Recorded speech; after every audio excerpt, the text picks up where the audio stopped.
এই নিষ্ঠুর দুনিয়ার মায়ায় পড়ে, এই নশ্বর দুনিয়ার মহাত্মে পড়ে আমি আমার 30 বছরের দামি জিন্দেগিটাকে আমি বরবাদ করে দিলাম। আমি আমার 40-45 বছরের হায়াতের জিন্দেগিটাকে জাহান্নামের রাস্তায় কাটিয়ে দিলাম। আমি আমার 1 থেকে নিয়ে 16-17-18 বছর বয়স পর্যন্ত আমি নফসের পিছনে দৌড়াইলাম, আমি শয়তানের পিছনে দৌড়াইলাম, আমি চরিত্রহীন বন্ধুর পিছনে দৌড়াইলাম, আমি চরিত্রহীন বন্ধুর সাথে আড্ডা দিলাম। হায় হায়, দুনিয়ার নবীকে বিদায় নিয়ে চলে গেলে এই যার জন্য আমার এই সুন্দর জীবনটাকে, আমার এই সুন্দর সময়টাকে আমি নষ্ট করলাম, একদিনের জন্য আমার কথা মনে করবে না। ইতিহাস সাক্ষী দেয়, আমার পাশেই তো ভাই ঘুমায় রয়েছে, কত বন্ধু বান্ধবের সাথে আড্ডা ছিল, ওই না না তার জন্য তো একটু মনে করে কান্না কাটি করে না, তার কথাকে স্মরণ করে একবার তো সূরা ইখলাস পাঠ করা হয় না, তার কথা স্মরণ করে আল্লাহর হাবিবের উপর একবার কোন শরীফ পাঠ করা হয় না। এ প্রিয় মুসলমান ইমানদার, ওর যেমনটাই হয়েছে আমারও তেমনটাই হইবে, তো এমনটা যে হবে আমি বা আপনি জানি, জানার পরেও যদি বোকার মতো যদি জমিনে হাঁটা চলা করি, তো আমার মতন বোকা, আমার মতন নাদান পৃথিবীর জমিনে অদ্বিতীয় আর কেউ হতে পারে না। শুনে বলে নাউজুবিল্লাহ। বুঝাইতে পারিনি আপনাদেরকে, মনে হয় বুঝাই কেমনে? আপনাদের কোনো বিধাও তো আমার নাই, অত যোগ্যতাও নাই, যোগ্যতা নাই রব্বুল আলামিনের কাছে সাহায্য চাইতেছে রব্বুল আলামিন। আমি যেই কথাগুলো বলেছি বোঝানোর মতো যোগ্যতা আমার নাই, দয়া করে মায়া করে আপনার বান্দাদের দিমাগের ভিতর কথাগুলোকে কাজ করাইয়া অন্যায় কাজ থেকে ফিরে থাকা, অন্যায় কাজ থেকে বাঁচিয়ে থাকা তৌফিক আপনি দান করেন। সকলে বলি আল্লাহুম্মা আমিন। আমাদের ভিতর লোভ আছে কি বলেন?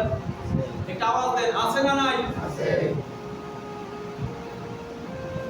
লোভ মানুষকে জান্নাত থেকে টেনে টেনে জাহান্নাম পর্যন্ত পৌঁছে দেয়। সরে বলি নাউজুবিল্লাহ।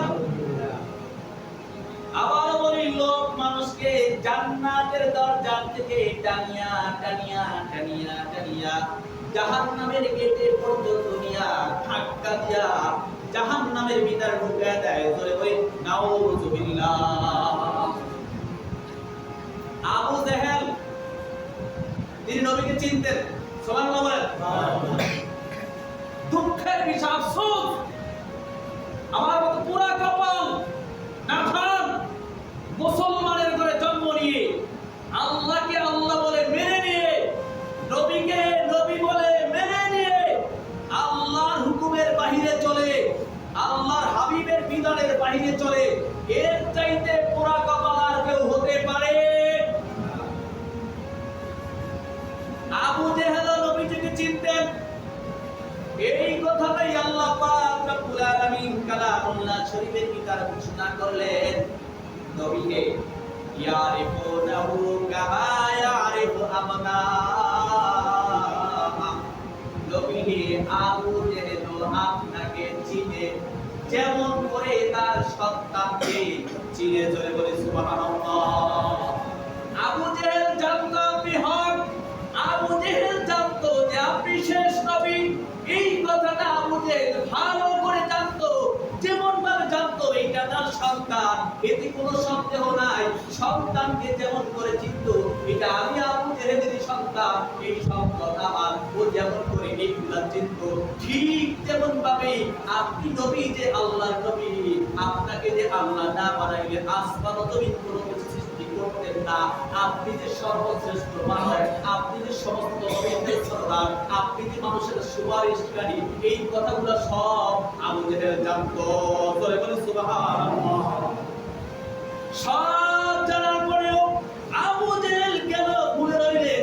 আবু জেহেলের বিনা ক্ষমতার লোভ রয়েছে, এজন্য আবু জেহেল আপনি নবী মুহাম্মদকে বলে রয়েছে আপনাকে চিনার পরেও আপনার পথ অনুসরণ করতে পারে পারে না। জোরে বলে নাউজুবিল্লাহ। একটু খেয়াল করেন, ঘুমায়েন না। প্রত্যেক দিন তো আলোচনা করি না।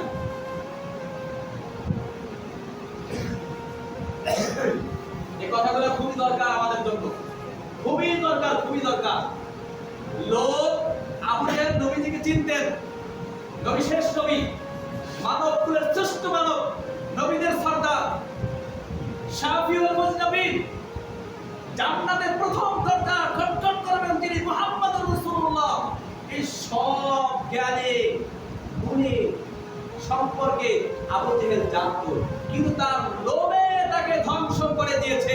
এজন্য নবীজিকে অনুসরণ করতে পারে। আপনারা শুনেছেন সুলাইমান আলাইহিস সালাতু ওয়াস সালামের জামানায় একটা পাখির নাম ছিল হুদহুদ পাখি। শুনছেন কিনা? এই হুদহুদ পাখি সুলাইমান আলাইহিস সালাতু ওয়াস সালামের সাথে চলাফেরা করতেন। হুদহুদ পাখিটা এই জমিনে বসে 50 হাত মাটির নিচে পানি আছে কি না সেই কথাটা বলে দিতে পারতেন। চিল্লায়ে বলে সুবহানাল্লাহ।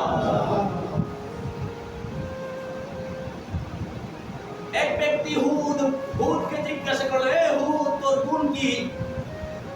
এবার হুদ বলে, আমার গুণ হলো আমি মাটির উপর বসে 50 হাত মাটির নিচে পানি আছে কিনা আমি সেই কথাটা বলে দিতে পারি। এবার হুদ পাখিকে যিনি প্রশ্ন করলেন, তোর গুণ কি? বলেন, আমার গুণ আমি 50 হাত মাটির নিচে পানি দেখতে পাই। বলে, 50 হাত মাটির নিচে তুই যদি পানি দেখতে পাও, তো তোর জন্য, তোকে বাজারের জন্য যে হাতটা পাতলো এই যে জমিনের উপর একে দেখতে পাওয়া কেন? ওই বন্ধুরা আমার, এই কথাটার, এই হুদহুদ পাখির জবাবটা মরণ পর্যন্ত মনে রাখবেন, ভুলার চেষ্টা করবেন না। যদি না ভুলেন, আমি আল্লাহর কসম খেয়ে বলতে পারি, আল্লাহ পাক রব্বুল আলামিন গুমরাহির রাস্তা থেকে বাঁচাইয়া হেদায়েতের রাস্তায় উঠিয়ে দিবে। মনে রাখবেন হুদহুদের এই প্রশ্নের জবাবটা সুন্দর বিচক্ষণের সাথে প্রশ্নের জবাব দিলেন। এই জন্য আমি দেখি না আমার বিদার পুঁটি মাছ খাওয়ার লোক ঢুকেছে, বিধায় আমি ওই ফার্ম দেখতে পাই। বুঝেন নাই? সুবহানাল্লাহ বলবেন না? বলে, আমি 50 হাত মাটির নিচে পানি আছে কিনা আমি ওইটা দেখতে পাই। বলে, ও ভাই, তাহলে তোমার জন্য যে পুঁটি মাছ দিয়া ফান পাতলো, এই ফানের পুঁটি মাছের খবর দিবে, ফানের রশিটাতে তোমার গলায় লাইগা দেবে, এইটা তুমি দেখো না কেন? এইটা তুমি বোঝো না কেন? বলে, ভাই রে, এই জন্য আমি দেখি না পুঁটি মাছ খাওয়ার লোক ঢুকেছে, পুঁটি মাছের লোভে আমার এই ফান দেখা, এই চক্ষু বন্ধ করিয়া দিয়েছে, বিদায় আমি এই ফান দেখতে পাই না। লোভের কারণে 50 হাত মাটির নিচে পানি দেখার যোগ্যতা আমার ছিল, লোভের কারণে একেবারে নিকটে মাটির উপরের ফান আমি দেখতে পাই না।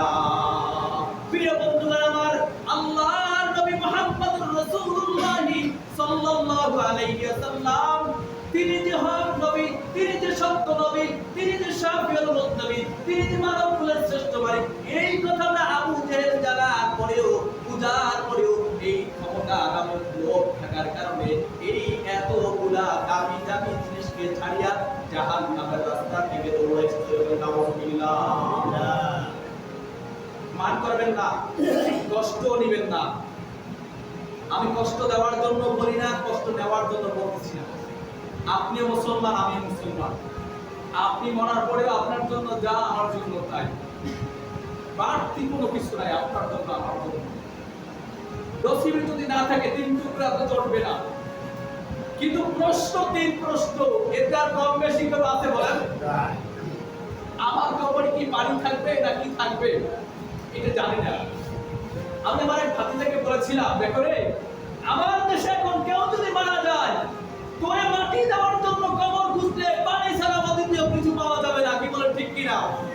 এখন আর পানি ছাড়া অদ্বিতীয় কিছু পাওয়া যাবে না। কোন পথে হাঁটছো? কেন সিনা টান করে হাঁটো? কেন এখনো বিড়ির পাশায় টান মারো? কেন কেমন পুটলা নিয়ে হাঁটো জমিনে? লজ্জা থাকার কথা বেয়াদব তোদের, ঠিক কিনা বলতে বলো?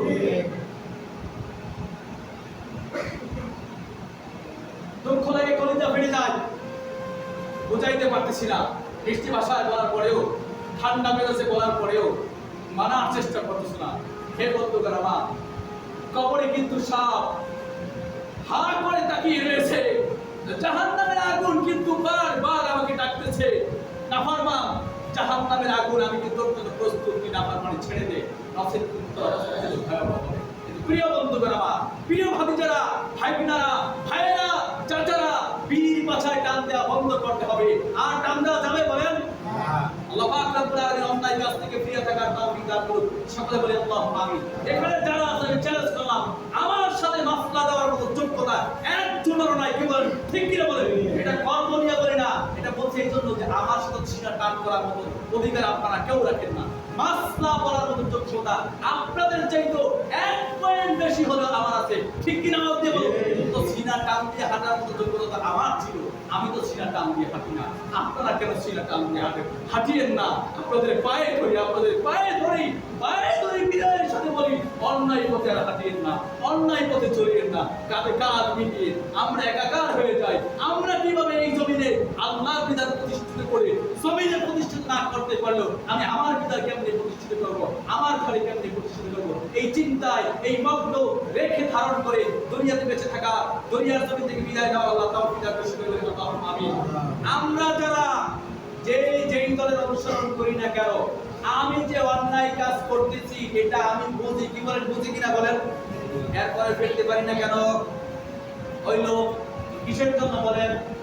আমি যে অন্যায় কাজ করি, আমি যে অন্যায় সম্পর্কের সাথে জড়িত, আমি যে খারাপ কাজের সাথে জড়িত, আমি যে অন্যায় কাজ করি, এখান থেকে ফিরতে পারি না কেন? আমি যে অন্যায় ভাবে টাকা পয়সা কামাই করি, আমি যে অন্যের জালের মাছ ছাড়াই, আমি যে অন্যের জাল দেখে মাছ আমার কোথায় নিয়ে আসি, কেন রে কেন? এইটা অন্যায় জানার পরে ফিরতে পারি না কেন? লোক ঢুকিয়ে রয়েছে, যদি ওর জালের কিছু মাছ আমার ভিতরে ঢুকাইতে পারি, 50 টাকা বেশি পাবো। এই 50 টাকার লোভের জন্য এই অন্যায় কাজ থেকে ফিরতে পারে না। চলে বলে নাউযুবিল্লাহ। কি বলেন? এমনটা হয় কিনা বলেন? 5 গ্রাম তেল কম দেয়, মাপে 5 গ্রাম, কয় গ্রাম? আচ্ছা 5 গ্রামে কয় লাখ টাকা হয়? 2, 3, 4, 5, 10 টাকা। কি বলেন? ঠিক কিনা? এই 10 টাকার লোভে পইরা জাহান্নাম কামাইতেছে। জাহান্নামে অন্যায় ও জানে যে আমি এইটা অন্যায় কাজ করতেছি, এরপরেও সে অন্যায় থেকে ফিরতে পারতেছে না কেন? এই লোভে তারা আক্রান্ত করে রেখেছে, এই লোভ থেকে সে বাহির হয়ে আসতে পারতেছে না।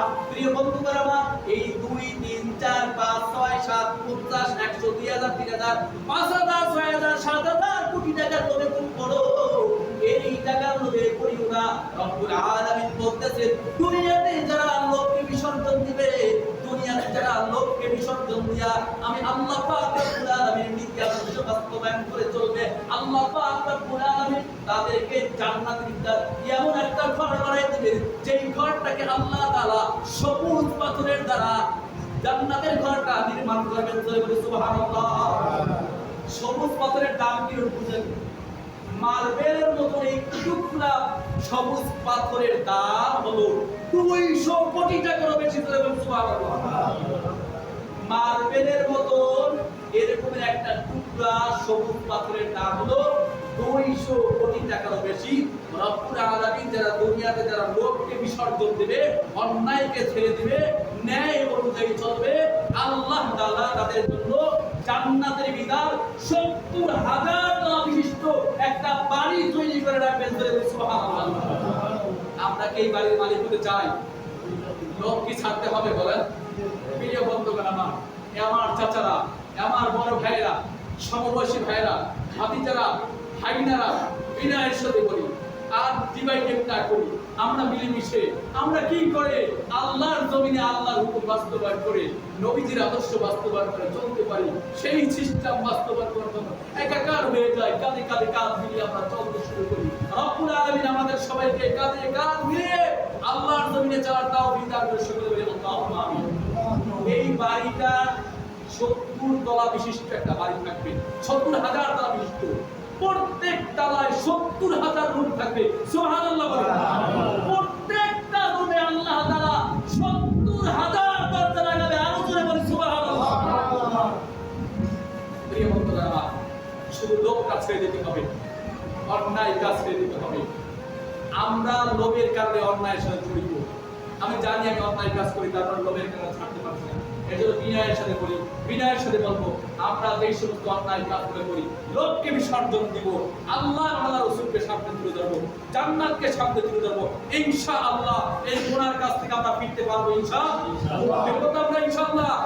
নাস্তিক মুক্তাদের অনুসরণ আমরা করবো। আল্লাহ পাক রব্বুল আলামিন আমাকেও বুঝার তৌফিক দান করুন, আপনাদেরকেও বুঝার তৌফিক দান করুন। আমার কথায় যদি আপনারা কষ্ট পেয়ে থাকেন, আমাকে আল্লাহর রাস্তায় ক্ষমা করে দিবেন। আমিও যেই কবরের যাত্রী, আপনারাও সেই কবরের যাত্রী। আমি যদি আপনাদের আগে বিদায় দিয়ে চলে যাই, আমার জন্য আপনারা প্রাণ খুলে দোয়া করবেন। আল্লাহ পাক রব্বুল আলামিনের জমিনে থেকে যেই কাজগুলো করার দরকার, আল্লাহর কসম খেয়ে বলি 1% 99% বাদ গেলে যেই পার্সেন্ট থাকে 100% নয়, 1% পুরো হইতে 99% করতে পারি না। এর জন্য আপনারা আমার জন্য দোয়া করবেন। আমার বিদায়ের পরে আপনারা বেঁচে থাকবেন, রব্বুল আলামিন যে কবরে যে প্রশ্নগুলো করবে, সেই প্রশ্নের জবাবগুলো দিতে পারি। আল্লাহ পাক রব্বুল আলামিন কুদরতি ভাবে তিনি যদি সেই প্রশ্নের জবাবগুলো দেওয়ার তৌফিক দান করেন, আমিন। আপনাদের জন্য দোয়া করি, আল্লাহ যেন আপনাদেরকে কুদরতি ভাবে যেই দিন প্রশ্ন ফেরেশতারা করবে, ওই প্রশ্নের জবাব দেওয়ার যে কাজ, যে আদর্শ চলা দরকার, সেই কাজ, সেই আদর্শ চলে দুনিয়ার জমিনে বিদায় হওয়া, আল্লাহ আমাদের সবাইকে তৌফিক দান করুন। আমরা আজ থেকে নিয়ে কি অন্যায় কাজের সাথে জড়িত হবো ইনশাআল্লাহ। নারায়ে তাকবীর, আল্লাহ থেকে ডাকি আল্লাহ, সবাই বলি ইয়া আল্লাহ। আমরা আর কোনোদিন অন্যায় কাজের সাথে জড়িত হব না।